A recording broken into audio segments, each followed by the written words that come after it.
2024 లేదా 25లో డిగ్రీ లేదా బీటెక్ చదివారా? సాఫ్ట్‌వేర్ జాబ్ కోసం ఎదురు చూస్తున్నారా? అయితే కోడ్ జ్ఞాన్ 100 డేస్ కోర్సులో చేరండి. జాబ్ సాధించండి.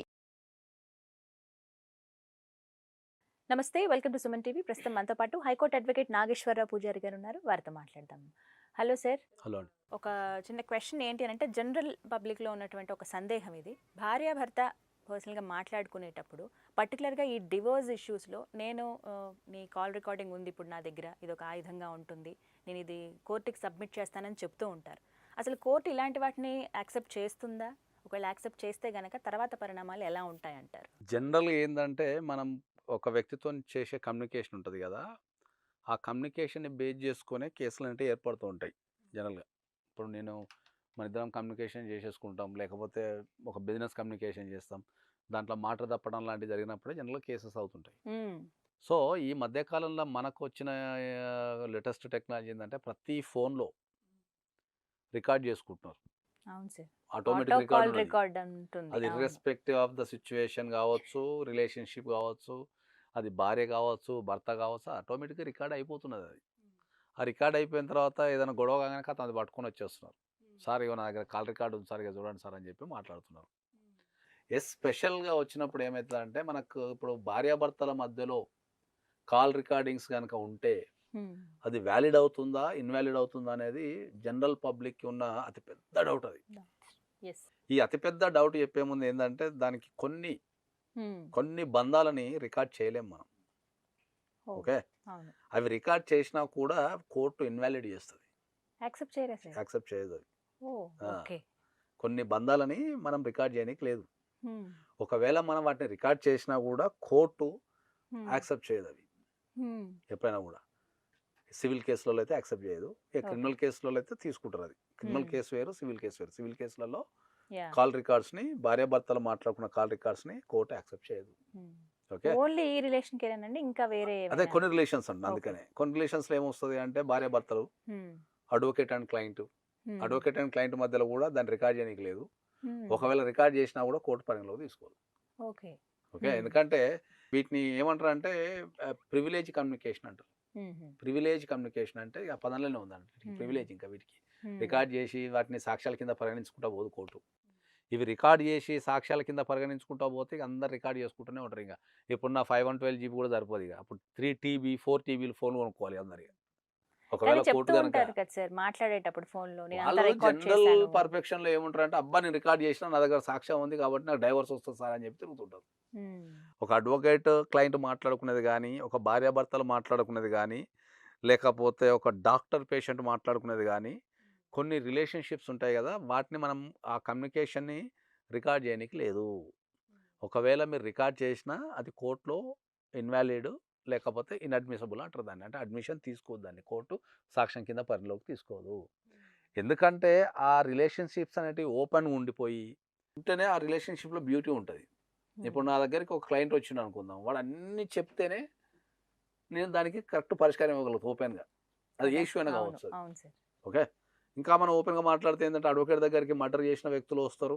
లేకపోతే అందరూ వస్తారు. అవును వాడొచ్చి సార్. సార్ నేను మర్డర్ చేసినా సార్ అని మాత్రం ఓపెన్‌గా చెప్పిండు అనుకుందాం. హ్మ్. అప్పుడు అది ప్రివిలేజ్ కమ్యూనికేషన్. సార్ నువ్వు మర్డర్ చేసినావు కదా! అని చెప్పి నేను వాడిని తీసుకపోయి కోర్ట్‌లో పెట్టి సార్ నాతోని చెప్పిండు మర్డర్ చేసిండు అననీకి లేదు. హ్మ్. So, that is a privilege communication. హ్మ్.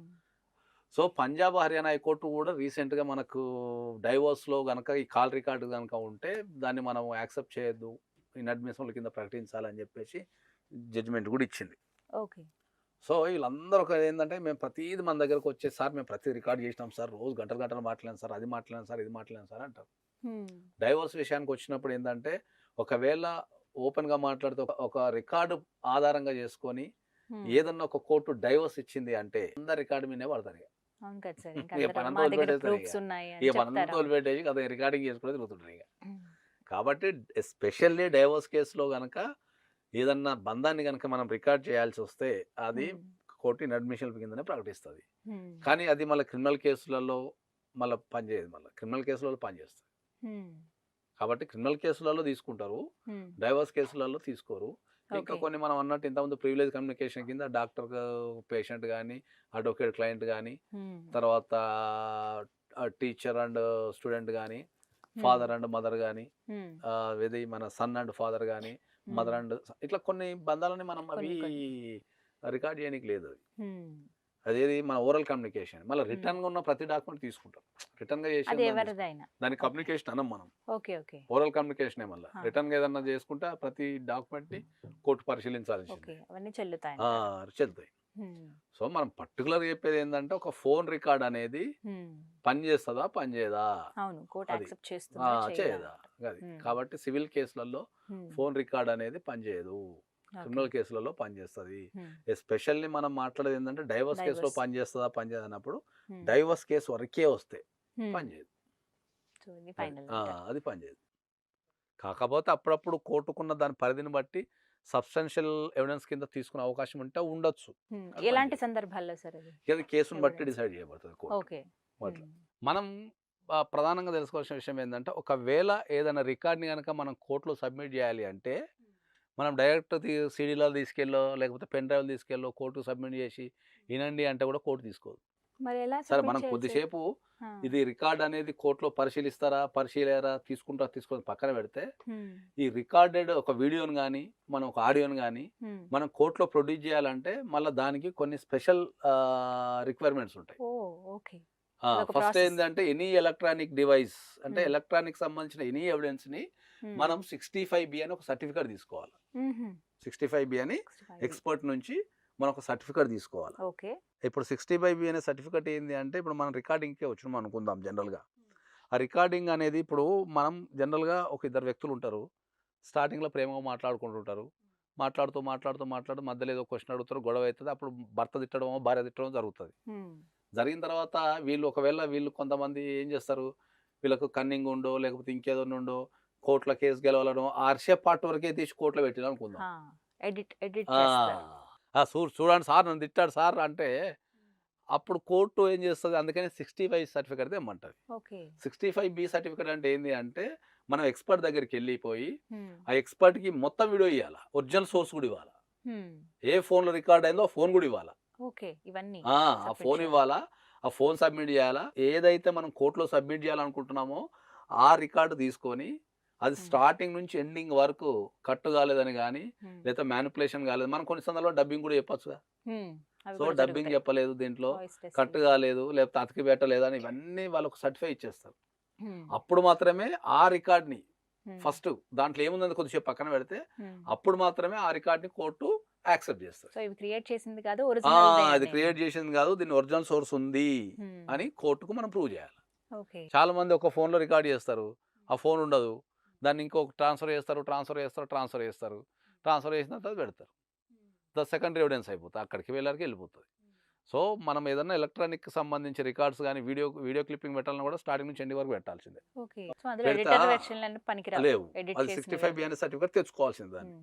అది దానికి తెచ్చుకో ప్రాసెస్ ఉంటుందా సార్? దానికి మళ్ళా మనకు ల్యాబ్స్ ఉన్నాయి. హుహు. ఇప్పుడు ఓకే. మనకు ట్రూత్ ల్యాబ్ అని మనకు ఇక్కడ జూబ్లీ హిల్స్‌లో, బంజారా హిల్స్‌లో ఉంది. ఓకే. వాళ్ళు ఇస్తారు సర్టిఫికేట్. హుహు. అట్లాంటి ల్యాబ్స్ కొన్ని ఉన్నాయి. హ్మ్. వాళ్ళ దగ్గరికెళ్ళి మనం సబ్మిట్ చేసుకుంటే వాళ్ళు ఇస్తారు. దాన్ని తీసుకెళ్ళి మనం కోర్ట్‌లో సబ్మిట్ చేస్తే ఓకే.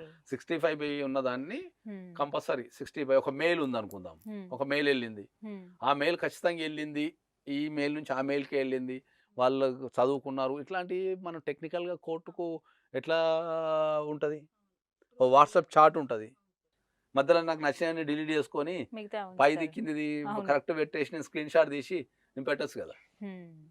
సో, ఈ వాట్సాప్ చాట్‌లు గాని, లేకపోతే మెయిల్స్ గాని, ఎనీ ఎలక్ట్రానిక్ ఎవిడెన్స్ గాని కంపల్సరీ 65 అనే సర్టిఫికేట్ తీసుకొని హ్మ్. కోర్ట్‌లో అలాంగ్ విత్ ఈ 65 సబ్మిట్ చేస్తేనే కోర్ట్ యాక్సెప్ట్ చేస్తది. లేదంటే అప్పుడు. కోర్ట్ యాక్సెప్ట్ చేయదు. హ్మ్. సో, ఎవరన్నా గాని గుర్తుపెట్టుకోండి ఒకవేళ ఏందంటే, తప్పని పరిస్థితుల్లో తప్పని ఇలా పరిస్థితుల్లో ప్రూఫ్‌లు ఎక్కడైనా కావాలంటే. పెట్టాల్సొస్తే హ్మ్. మీరు కంపల్సరీ 65 అనే సర్టిఫికేట్ తీసుకోవాలా. హ్మ్. దాని ఒరిజినల్ సోర్స్ కూడా ఉండాలి. ఎక్కడ రికార్డ్ అయిందనేది ఒరిజినల్ సోర్స్ కూడా ఉండాలి. హ్మ్. అప్పుడు మాత్రమే అది కోర్టు ఫస్ట్ దాంట్లో ఏముందనే విషయం పక్కన పెడితే హ్మ్. అప్పుడు 65 ఉందంటే ఇది హ్మ్. వ్యాలిడు. హ్మ్. తర్వాత దాన్ని ఇన్న తర్వాత అది వ్యాలిడా, ఇన్‌వాలిడా అనేది మనం తర్వాత డిసైడ్ చేస్తాం. ఓకే. ఫస్ట్ ఇలా ఈ సర్టిఫికేట్ ఉన్న కంపల్సరీ తర్వాతే. 65 సర్టిఫికేట్ ఉండాల. చాలా మందికి తెలవక ఏందంటే బ్యాంక్ స్టేట్‌మెంట్‌లు గాని, అవి గాని, ఇవి గాని డైరెక్ట్ పెట్టేస్తుంటారు. కోర్టు పరిగణలోకి తీసుకోదు.